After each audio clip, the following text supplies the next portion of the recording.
আর একটু হলে হয়ে যেত আজকে আমার সাথে একটা বড় সড়ক দুর্ঘটনা। তো hey guys, welcome back to my another new mini blog.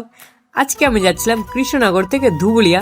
তো আজকে আমার গাড়িতে যখন আমি স্টার্ট দিই তখন একটা জিনিস লক্ষ্য করি, আমার গাড়ি 20,000 কিলোমিটার ডান হয়ে গেছে।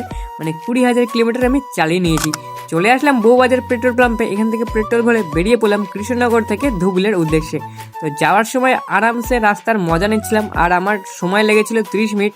আর তারপরে পৌঁছে যায় ধুবুলিয়ে, আর নিয়ে এখান থেকে কিছু রুটি, কারণ বাড়ি ফেরার জন্য বাবা বলেছিল রুটি নিয়ে আসবি। তো এই হচ্ছে আমাদের ধুবুলিয়া স্টেশন রোডের রাস্তা, এত জঘন্য। মাত্র কদিন আগে তৈরি হলো, তার মধ্যেই এই অবস্থা। আজকে তো আমি পড়তে পড়তে এই রাস্তায় বেঁচে গেছি, কারণ এত পরিমাণে গর্ত, কি আর বলবো। ভাঙাচোরা রাস্তা পার করে চলে আসি আমি বাড়ি, আর বাড়ি এসে দেখো কাদের সাথে দেখা। তো অনেকদিন পর এদের সাথে দেখা হচ্ছিল, এর নাকি বাচ্চাও হয়ে গেছিলো। আর এই হচ্ছে আমাদের রকি, যার এই বছর 7 বছর কমপ্লিট হবে আমাদের বাড়িতে। তো ওর সাথে কিছুক্ষণ খেলে বেরিয়ে পড়ি আমি স্টেশনে যাওয়ার জন্য, আমাদের ধুবুলিয়া স্টেশন।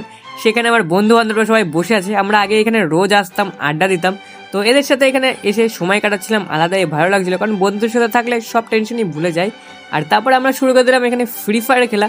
তো তোমরা কমেন্ট করো কারা কারা ফ্রি ফায়ার খেলো। তো আমরা এখানে ফ্রি ফায়ার খেলি, তোমরা আরও মিনি ব্লগসের জন্য সাবস্ক্রাইব করো।